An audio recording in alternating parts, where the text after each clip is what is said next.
Legends, welcome to the Gym Boss podcast. We've got a returning guest. I think this is our very first guest that we've had come back and do the second podcast with us. And before I introduce this legend, this gentleman, I'm going to just drop in my stuff right here. If you're a gym owner and you're wanting to get some assistance with somebody helping you run your advertising to help you obviously get more leads, grow your brand, and get more clients all at the same time, then go to iwantgymleads.com. iwantgymleads.com. We've got an offer over there, which is where we'll actually bring you your first 10 clients for free. And you can go over there and you can see a little bit more about that and how that all works. But now that's out of the way, Johnny, welcome back. Johnny from PPS. Hey, man. Thanks for having me back on board. And I must say, what an honor to be your first returning guest. Yeah. And so quickly too. I think it's 2 weeks since our last one. Yeah, that's right. That's right. We obviously had some unfinished business off the last podcast and a lot more to cover. Yeah. Well, there's one thing that you and I were chatting about. I think it might have been off the podcast, but this is why I wanted to bring you back. For those of you guys, if you don't remember, if you didn't listen to the last episode, go back and listen to it. And if you haven't, Johnny's got 4 gyms over in Western Australia, Perth, Australia. And there's this concept that we're getting great staff to stay. And if you have somebody that's a senior staff member and they might be like a manager or they might be some form of senior role within the business that you have, a lot of gym owners really want to provide other growth pathways and other opportunities for their team, which I think is fantastic, but they feel like, well, I'm tapped out. This is where I'm at. And I know some people have done in the past where they offer like an equity partnership to go and open another location. And I believe you've done something along those lines to help you grow to your multiple locations. Is that correct? Yeah, absolutely. Within our 4 locations, I've got 2 partners in 2 of the locations who are invested. And not only that, they just add so much value to the team as a whole because they feel like they are, part of the business and not just working for Johnny, if that makes sense. Yeah. And so I think this is a really cool episode to dig into because I know there's plenty of people in the past that I spoke to where they've come up to that problem. So today I want to dig into the nitty gritty, like what is it? How does it work? And if somebody's looking at doing it, what's some steps or tips that you've done along the way so they could sort of learn from what you've done? Yeah, absolutely, man. I mean, there's no secret that there's a real glass ceiling in the fitness industry. Once you become a personal trainer, you can either go at it on your own, make all the mistakes yourself and go through all that arduous journey of opening your own gym and doing all that stuff. Or you can obviously work with someone who's done it all before you and make your life a whole lot easier and further your career while adding value to a wider community, I feel. Yeah. And that's sort of what we're able to offer. Yeah. Yeah, I love that. And this is also so you don't lose these incredible team members. This is the number one thing is if you've cultivated this person from the ground up, educated them, trained them, brought them in on your values, everything, all your systems, they know it inside and out. They've only got, if you've got no other pathway for them to grow, then the only other option for them, especially if they're real go-getters like what they most of the times are, they're going to go and look for another opportunity, which might be with another business or opening their own business. So if you want to keep them and help them then still get that progression, that professional growth, this is the natural thing to work towards. Yeah, absolutely. And your A players in the business, they are probably driven more or they're probably not driven purely from financial compensation. They'll be driven by feeling like they're actually contributing to the growth of the business. That's what's going to keep them around after a certain point. So bringing them on as a partner, giving them equity share and giving them the opportunity to take on more responsibilities, that just provides a whole new challenge. And if you've got A players in your business, they'll be driven by contribution and by continual growth through more challenges. Yeah, that's awesome. That's so true because not everybody is motivated by money. Money is cool, but I don't think it's the first thing that a lot of people, you'd be quite surprised. And if they are, they might be in the wrong industry, man, to be honest. Yeah, it should be in sales or something. Yeah, absolutely, absolutely. So what we did, and a lot of guys have done this in the past. I learned it from my first mentor, Jack Zubalek, with the Body Consultants. They were over here in WA, and he sort of taught me that. And I believe he probably learned it from one of his mentors, TJ, from results-based training, RBT. So the concept's always around, and not just exclusive to the fitness industry, but obviously many big businesses always bring in their A players and give them a share in the business to help keep them around, but also just to get them to add more value at a greater level to their team. Yeah, because they have ownership, like internally they feel ownership, but on paper they actually have ownership as well, which means they're going to be even more loyal, more dedicated, and so on. Yeah, and you imagine the pride in a guy who's been doing personal training for 10 years, probably feels like that's as far as he's going to get with his career. And then he's able to go home one day and tell his family or tell his friends that, hey, I actually own part of a gym now, you know what I mean? And for a lot of people, personal training doesn't have that sort of sustainability to it. It doesn't have a long-term career attached to that industry. As guys get older, they get families, they have other goals in life. You're able to provide them with ownership, flexibility, more responsibility, and the opportunity to sort of feel like they're a part of something bigger than what their original career started off as. So it's really rewarding to see guys take pride in a business that you created. So good. Like, I love this concept because it is that pride. It is that now it's a proper career. Now everything I've put in has, I'm not saying that personal training is not a proper career, but you're right. There is a certain, for the average, I'm sure there's outliers, and I know there's outliers everywhere, but for the average, being a trainer, being a coach is relatively a young profession in terms of age. So as people start to get families, to start going, oh, well, I need something with a bit more security, a bit more longevity, or blah, blah, blah, blah, blah, whatever. And this is what you're providing for them.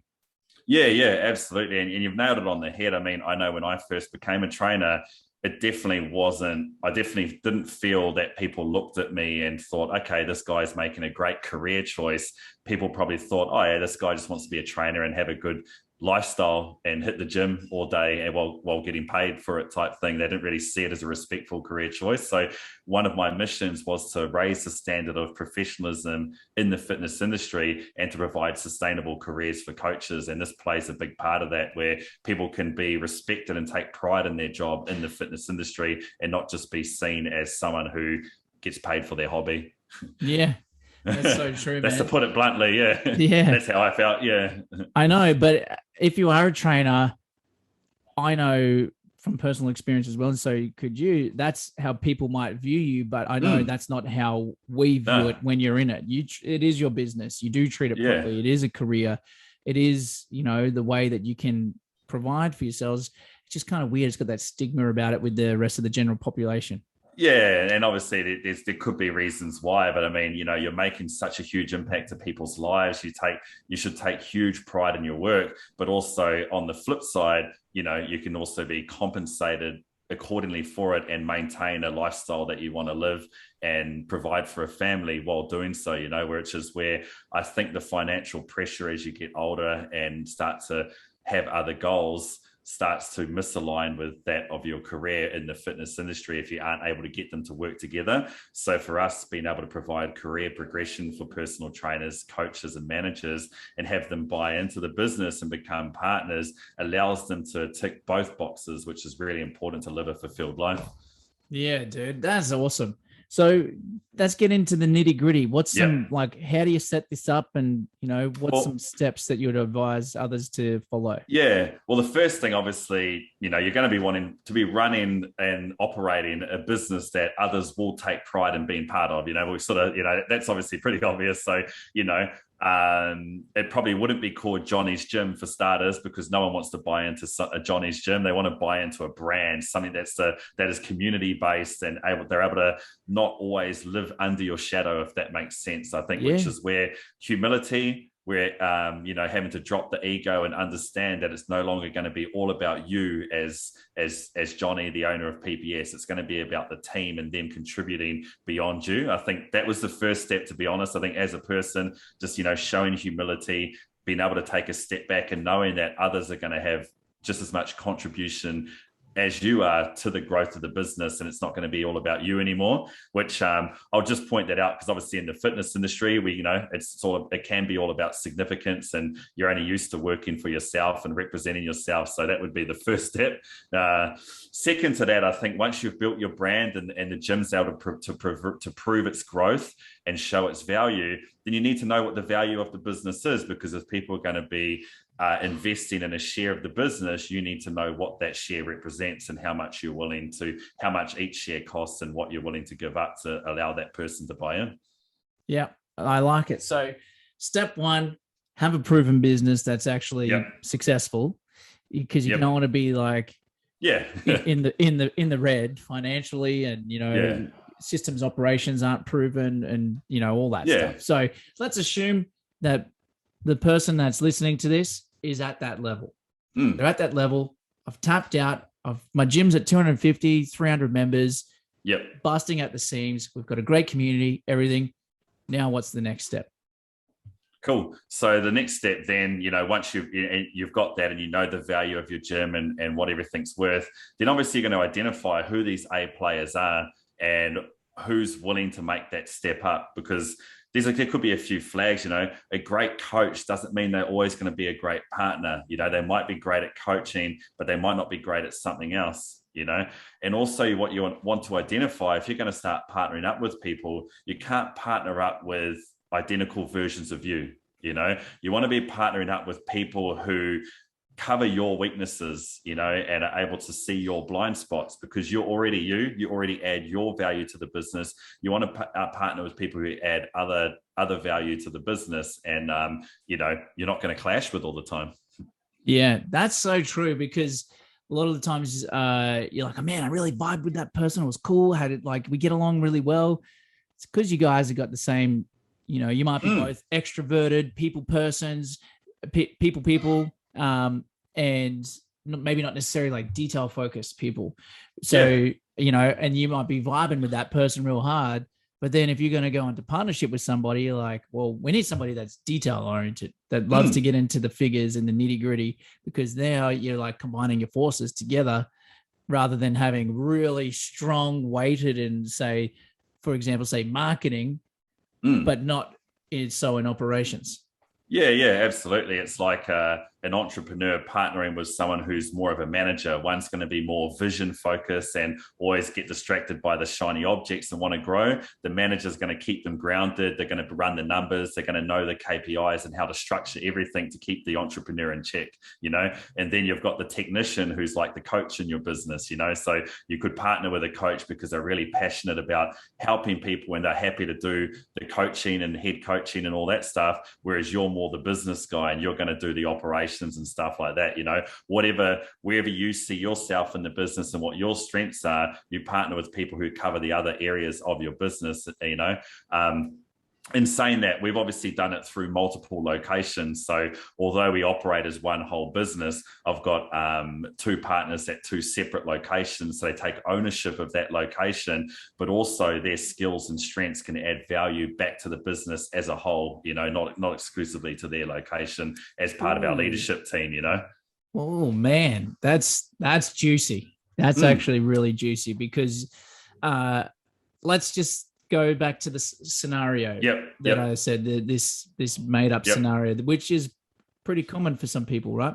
They've got the full gym proven. Let's just say they've got a gym manager who's like maybe their head coach, but also manager, and huge asset to the business, and have that entrepreneurial spirit as well. Like, they're more than just a coach. They've got it in them.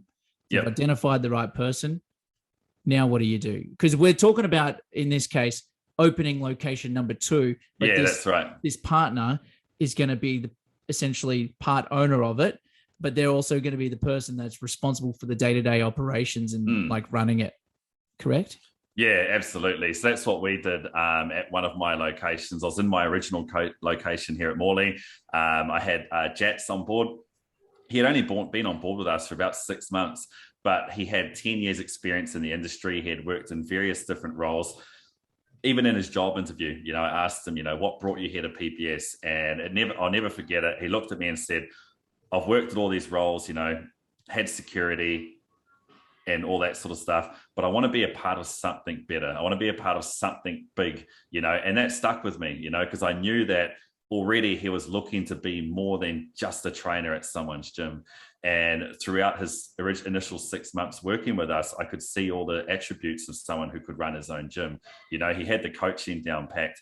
He had the entrepreneurial sense. He had good management skills as well. And I had another location lined up, which at the time would have been our third location. And it was just obvious to me that for him to continue to be motivated over the next 12 to 24 months, he would need to be challenged more. And we didn't have that challenge for him at Morley. So I was able to talk to him and say, hey, man, I think it's time for you to step up. Let's open another gym together in Wanneroo. And he was thrown back by it for a bit, which is good because he was frightened by the challenge, which I think is really important. But then he messaged me back the next day and said, man, let's do it, So what we did then was we had to have all our systems sorted at Morley and ensure that he had been across every system and knew how to run the original location if I wasn't around. And then I was able to step back and give him the opportunity to work independently at Morley while I'm not around. So he could prove that it was possible. And then we worked together on building and replicating the same culture at what became PPS Wanneroo. Oh, cool. So you actually sort of threw him in the deep end, so to speak. So training at your existing location and like acting as if that was his gym in preparation for opening his gym.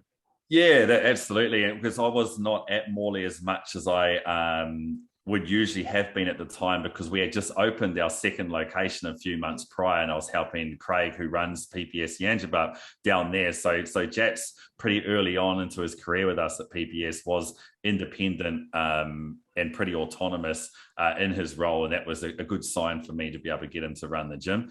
And I think, pressure creates diamonds, and that's one of Jack's favorite sayings, actually. And throwing someone in the deep end is the best way to learn, because you find out a lot about someone when they're under pressure. So good.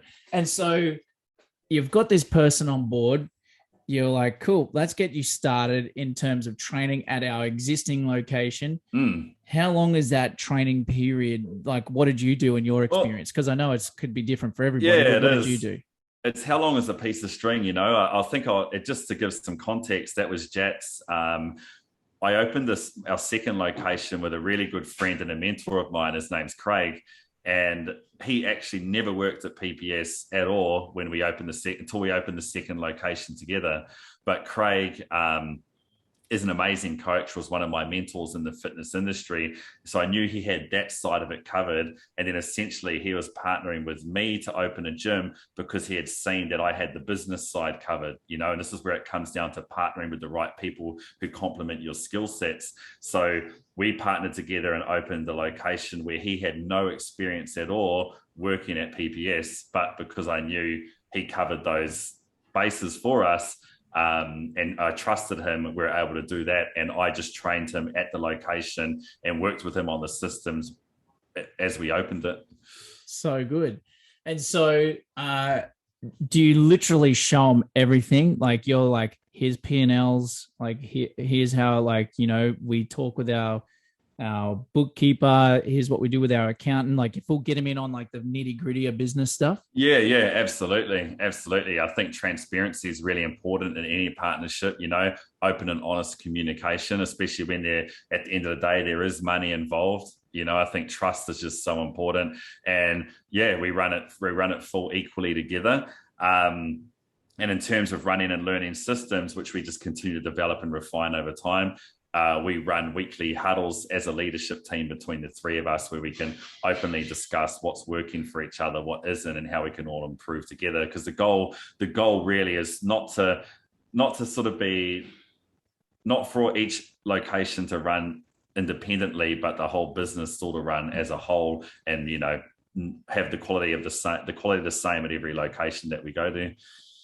Yeah, Does that's that make cool. sense? Yeah. Yeah, 100% sense. So it doesn't matter how many locations you end up having, you are the one business just Yeah. with separate locations.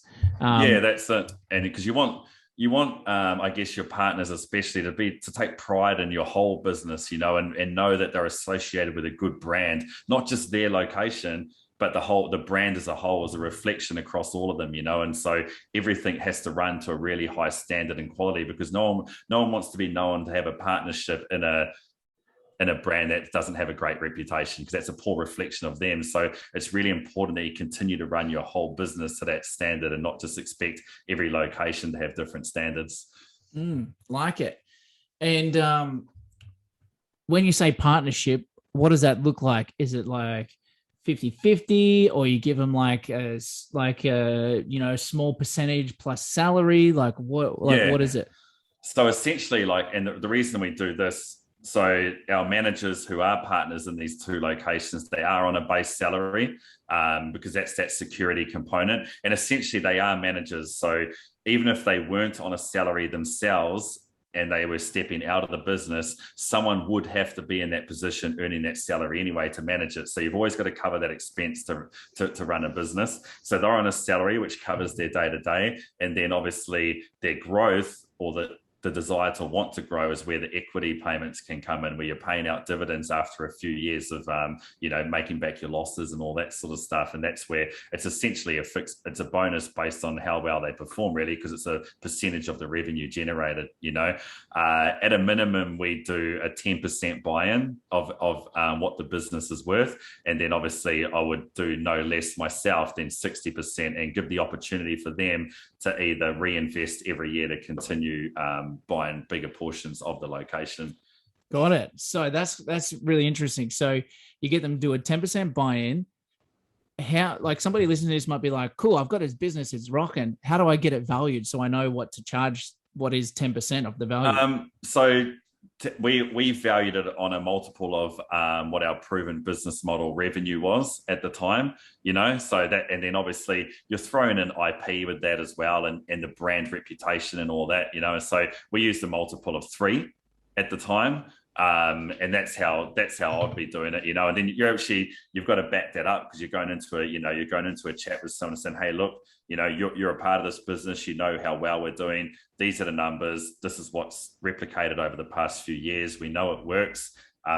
This is what it would cost to open your own gym, X, and then you have to build up your own brand, your own reputation. Or if you're wanting to make that step up, you're able to open your own gym for this, buy in and get a share of it, and have the opportunity to stay part of something that you're proud of. You know why I'm smiling? Because that's a hard out sales pitch. Yeah, absolutely. Sale, because everything is a sale, no matter what it is. Option A, option B, which one do you want? A, B, close. But it's also highlighting, like, here's what it would be if you went on your own. Here's all the risks. Here's all the exposure. Here's everything. Or here's all the grey hairs from me starting it. yeah. Or alternatively, you can partner with us, and then you start to be a bit more upbeat in your delivery and but it's true though as well. It's true though, but I think highlighting the differences between the two, that's actually a really makes sense. It's a smart way to go about it. Especially if the person's an A player, coach, and a good maybe operator, but you as the entrepreneur, assuming that's your role in the business, you're needed in the business. You know what I mean? They need that. They want to do what they keep doing, which is coaching people and managing their gym, but they still need the entrepreneur in the background doing what they do best. So it saves them. They might not have that side of it in them. You know what I mean? Which is the value that you provide, and obviously the brand that you've built. Love it. And go back to the part where you're talking about a multiple, because I know what you're talking about, but some people might not. And a multiple means, like, well, first of all, is the multiple done off total revenue or profit? Profit.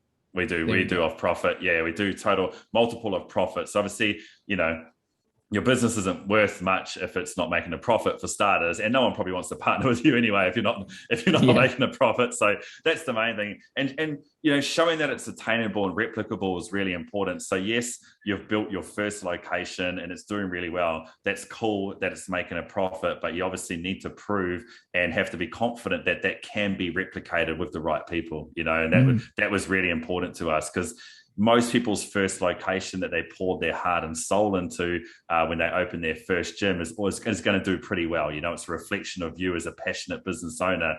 Can that be replicated without you there? And that's obviously where the partner comes in, but they need to see that it is attainable and possible to achieve those figures after, say, a couple of years. Yeah, I love it. So again, I'm just assuming that people don't know what we're talking about. So it's a multiple of profit per year, correct? So that's right. Let's just say you're making a couple of years revenue, say to solidify it, not that 1 year you made profit, Yeah. And so how many years do you is it just since you opened, or like how many years do you go back? Yeah, so at the time the business had only actually been open a couple of years. So we had a couple of years to prove it off, and obviously we're able to prove that it was still growing as well. Got it. So let's just say, for easy mathematics here, the average profit per year was 100K. I'm just using that because it's easy. Easy number. Yep. Let's just say profit per year. It's an individual location, correct? Not the whole. If you've got multiple. That's right. So at the time, it's just our one location.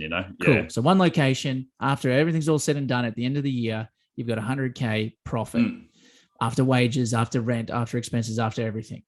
So then the multiple, where you said multiple of 3, means you times 100K times 3. So that means the valuation of the business is $300,000. Yep. Cool. Then you ask this person you want to partner with to pay 10% as a buy-in. Yep. Of that 300,000. Yeah. Meaning you're asking them to upfront pay 30K cash. That's right, 30K, and they'd have 10% of the business. And then I guess what you're saying too is that means after a couple of years of building this location up, or whatever time frame you agree on, you should then be earning an extra 10K per year as dividends, because you're saying that the profit at your location should be 100K after a few years, which is what we value the business on, which means your salary plus 10K per year dividends, assuming that you're going to be paying out share dividends at the end of the year, or whatever percentage you end up owning. If you end up owning 40%, then you're getting 40K of that 100 to pay out.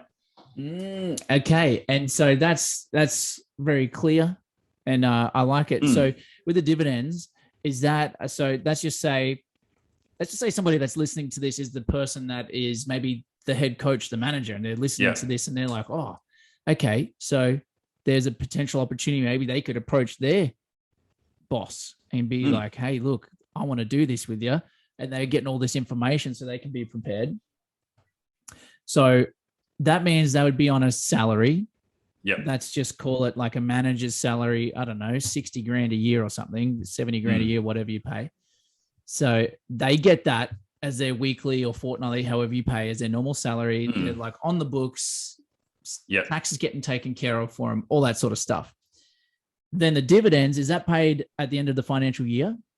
Yeah, I'd be doing end of financial, but I'd be tracking quarterly with the team to show them that they are either on or off track to hit the numbers required, which is accountability, because essentially they're in control of that.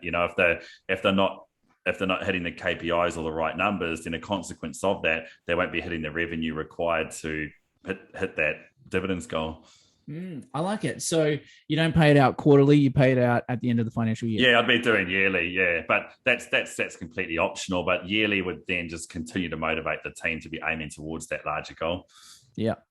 And this is how you get that person to be even more bought in and motivated, because they know it's essentially like a bonus for them at the end, which they are 100% in control of.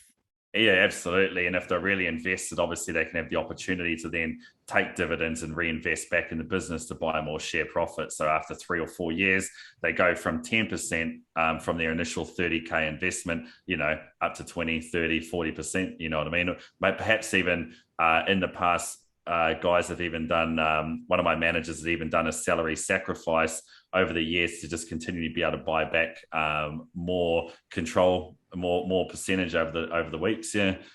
That's actually cool. That's smart. So, but either way, they could get their bonus or their dividend at the end of the year, and let's just say it's the 10%, and they do 100K their first year. They crushed it. Like that would be awesome, right? So then they can get that 10K and they can give it back to you and go, cool. Now I want that to be reinvested back in. Yeah, absolutely. Yeah. And that means that's not another 10% though, is it? Because it's still off the 3 multiple. No, it would still be working off there, it'd still be working off that, but it can over time can add up, or they can contribute more themselves. You know what I mean? Yeah. Cool. And if they were hitting those numbers, especially that early on, you'd probably be a fool not to let them buy more. Because they are clearly doing a great job, you know what I mean? And as an example, like Jats and Craig, they're really autonomous. Although we work virtually a lot together and catch up personally, I personally don't have a lot to do with their locations because they take full ownership of running our model and representing our brand to high value themselves, you know what I mean? So, if you're able to get them more invested, then that's less physically that you have to do, 100%. Especially with high levels of trust. Yeah. And so I want to come back to that in a second. So the trust thing. That's just someone's listening to this now and they're like, great, whether they're a head coach looking to approach their boss with this opportunity or vice versa. How do you actually do the partnership? You got to get a solicitor. Like what's, and I know you're not, I'm a disclaimer here. Johnny is a gym owner. He's not a financial advisor. He's not a solicitor. Go get proper professional advice. But what did you do? So our accountant handled all that for us. Each location is under their own ABN and is a PTY limited. And then, you're able to distribute shares from the beginning like that. Yeah. Got it. So you've set it up as each individual company because you set them as an actual trust? No, so we're not each company is a PTY company. Each location, So it's not like a trust where the company is the trustee for the trust and your beneficiaries. No. Yeah. Okay. Got it. And so each location obviously operates under their own ABN with their own financial statements, so that not one location is impacted by another. Although we run the brand as a whole, each location is financially independent of the other. Okay, that's cool. And so you've got to go to your accountant to do that. And to set up a new company properly is what, a couple $100. And if you're not doing the trust is like an extra 2 or 3K, but you're not doing that. It's like $500 or something to set up the company. Yeah, that's right. Yeah. And who pays for that? You do. So me, when you say you do, you mean you, the gym owner? Business owner. Yeah, the business owner. Yeah. So they say, hey, look, just say, Johnny, you were going to especially as who you'd be as the majority shareholder as such. I think you take ownership of that stuff, and then you're selling a portion of the company to the potential partner. Yeah. Got it. So you essentially get all this set up. You pay for like the legal setup fees and all that. Then you go, and do you officially go to a solicitor and get a contract and agreements set up properly? Yeah, that's right. Yeah, so we went through a legal company and got proper contracts done up because remember you do need an employment contract anyway, because this partner is employed as a gym manager. So this contract needs to be in place for that position at the very least, and also just having to have real clear understanding and expectations of the roles moving forward. But essentially your partner is still employed by a company that you're the majority shareholder of, or you're the director of. So there does need to be contracts in place. Yep. Because I guess for us, like, I'm still the sole director of each location. That was going to be my question. Yeah, that's right. Yeah, so I'm the sole director of each location still, especially as the heavily majority shareholder, and then the other guys are managers and shareholders. Yep, got it. So yes, so there's 4 locations, for example. Each of them has their own PTY company limited, or if you're American, LLC. Yeah. And we're talking, I only can speak on Australian stuff, but then each PTY limited company needs to have a director assigned to it. Yep. And you can have one Yep. or you can have multiple directors, but Yeah, that's right. you've assigned it as a single director because you're the majority shareholder of each company. Yep. That's Cool. right. If you went, I don't know, like other examples, if you went 50-50, or if you went into an equity only partnership, obviously you might then be starting to look at obviously shared directors and things like that. But with the way that we're running things, the guys are on salary and they get dividends. That means the way we've done it, that means I'll be the sole director. Yeah. That's cool. I think your way makes a bit more sense because otherwise, if you do it the other way, they'll have to front way more cash. Yeah, that's right. That's right. So in this example that you used, I think we said the person was going to put down 30K for 10%. Say the gym is a 60K fit out for whatever reason. That means I put down 30, they put down 30, but at the end of it, hopefully if things work out, from our 30K investment each, we've got a 300K gym, or it's valued at a 300K gym. Yeah. Awesome. Yeah. And so when you say that 30, now we might be splitting some hairs here, but you said, let's just use the example, a 60K fit out for the new gym. And when you said they put in 30, is that 10%? Yeah, that's right. Yeah. So Gotcha. essentially you'd put that towards the fit out costs, you know what I mean?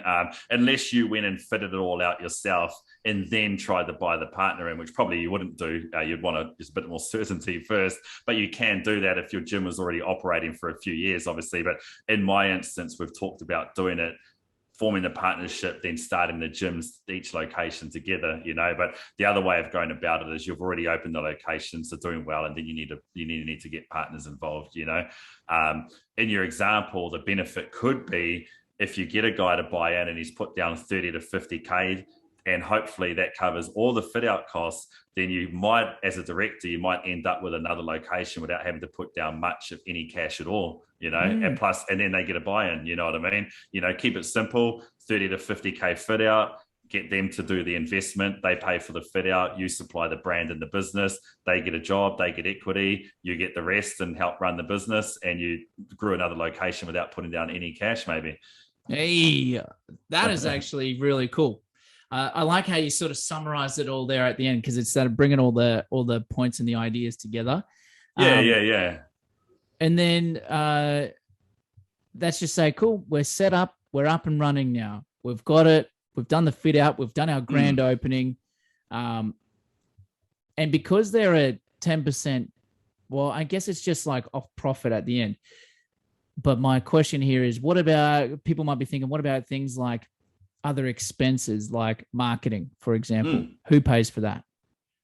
The business does, you know. So you would obviously, I guess for me, if I was opening a location or a gym, part of the fit out cost would be the initial 3 to 6 months of marketing to fill the place, you know what I mean? That's going to have to be part of that cost, you know. But essentially that's part of your business expenses, like any business, and that would come from the business fund, but not one person, no one personally, if that makes sense. Yeah, gotcha. Yeah. That's an expense to the business. Yeah. No, that makes perfect sense. And then like, who is then the person that's responsible for making sure like BAS and everything else is all covered, like doing your tax? Depends on how you've done the partnership. But if you go into this as the sole director, to me, that would fall under your responsibilities, or whoever's allocated to that, you know, your accountant within the business. But for me, I do all the finances on behalf of my partnerships. Yeah. And those guys do like the day-to-day operations of their locations and the coaching. I do marketing, systems and finance. Got it. So you're essentially operating. If you were the director, you would definitely, in my eyes, be responsible for making sure BAS and all that's all square. Yeah. So for people listening who don't know what BAS is, we're talking about GST. So paying your GST and paying people super and, you know, all that stuff. So let's say,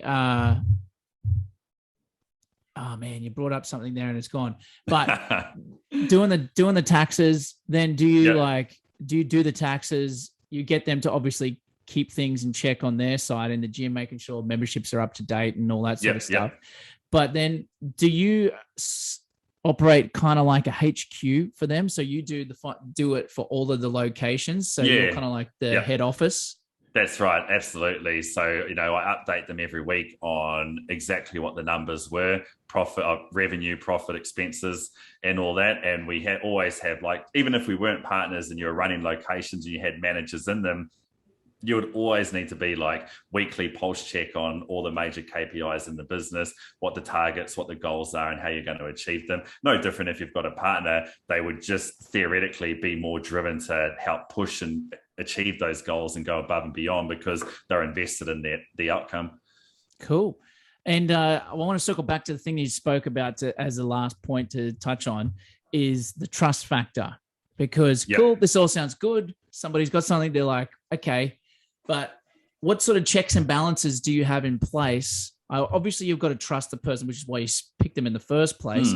But do you have like anything to cover your ass, so to speak? I think personally for me, we've been pretty lucky. And I know a lot of partnerships that don't work out when I have full trust in my guys. And maybe that's just because we're so close on a personal level as well. And then just being able to separate personal and business is really important too. You know what I mean?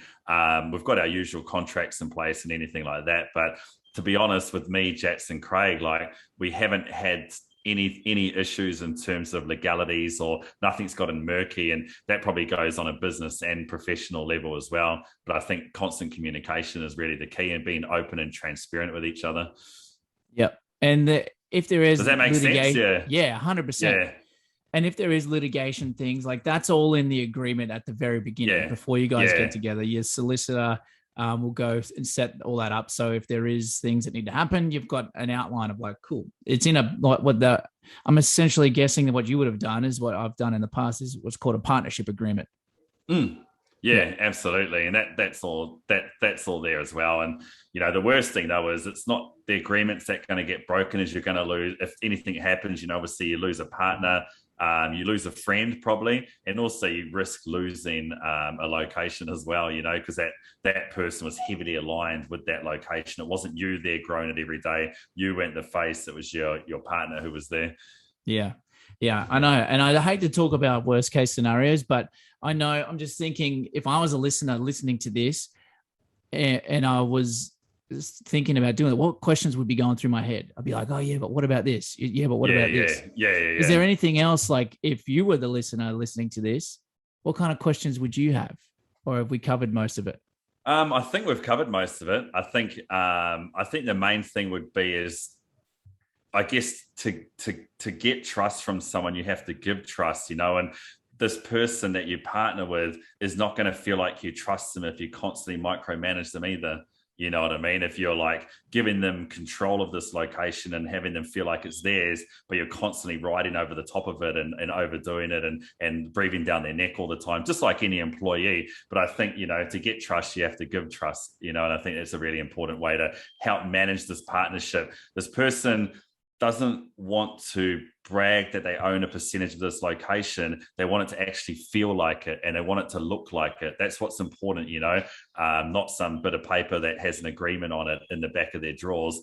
This is, the fitness industry. It's all about owning, being seen as a leader in your gym, not just that guy's a partner on paper, Yeah. Does that make sense? Yeah. 100%, mate. 100%. Which I think works really well is the autonomy that the team has and the contribution they has more than anything, making them feel like a partner, not just someone who gave you 20 or 30K a few years back, Yeah, totally. And it's beneficial for both parties anyways to have them feeling like a partner because they're going to be more personally invested. They're going to dig in and like go to bat for the business and live and breathe like it is their own business, because it is essentially at the end of the day. You're slicing off a little piece of the pie for them to feel 100% involved. That's it. And like I say, although it's not just about their location, it's about the overall brand integrity and the growth of it. And if people are out there constantly talking about how good your brand is, they're not just talking about that guy's location, they're talking about the whole company, and they want to be a part of that, so they'll be invested doing it right. They'll be invested in all of that, not just them in their own location and not for selfish needs. Taking a photo for the IG, mate. Boom. Hey, there he is. Thumbs up. Guys listening in, thanks. If you're still here by now, this has been a really, really juicy podcast. I love it. Johnny, you're a legend, mate. Thanks so much for sharing, man. Again, tell people the name of your gyms and stuff, just so they can check out your socials if they want to see a little bit more about your gym and what you're about. So jump online on Instagram, ppshq_gym, website ppshq.com.au, or you can follow me at Johnny PPS Gyms. It's all pretty straightforward. But yeah, if you jump online, I think the major thing you'd see, like if you jump on our Instagram, for example, is it's not franchise. It's not multiple different Instagram accounts of different quality for each location. It's one central account, and it's maintained brand quality across the board, not just once again, not just separately for different locations, which I think is really important to show unity. Yeah. That's actually, man, podcast episode number 3. Awesome. The triple threat. That's it. The hat trick. Guys, thank you. Johnny, thank you so much for coming on. Guys, if you're listening, that was amazing. Can you please share this podcast with somebody? If you feel like they need to hear it, share it with them, because this is a podcast that's just, nobody can find it unless you're like searching gym podcast. Like, it's a pretty obscure niche that we're in, like gym business podcast, right? So we are the Gym Boss Podcast. And the only way that people know about this is if you're on my email list or any of my social medias. And that's pretty much it. Like, you can't really run ads to promote a podcast. If you have, I haven't figured out how to do it successfully. Well, let me rephrase that. I haven't invested the time to figure out how to do it successfully. And a lot of podcast growth comes from just word of mouth, old school word of mouth. So share it around. Johnny's a knowledgeable mofo, and you guys should hear more from him, right? Thanks, man. Appreciate it. And again, guys, like I said at the start, if you've listened to this and you are a gym owner and you want some help with your advertising, where not just with your advertising, but like getting leads, helping you with the follow-up of those leads, setting the appointments for initial consultations, well, then we can help you out with that. Or at least let's have a chat and find out, see if we're a good fit for each other.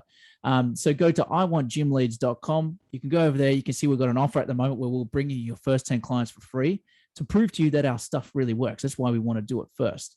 So to demonstrate we can help you by actually helping you first, which is a novel concept that a lot of people aren't really doing, right? Yeah. It's kind of like our version of like the 14-day free pass for a gym or something, right? So iwantgymleads.com, go over there, go check it out. And if you like it, pop your information in and we can have a chat and see if it works for you. Johnny, thank you so much, mate. And everybody, Thanks, I'll see you on the next one. Appreciate it. Thank you very much.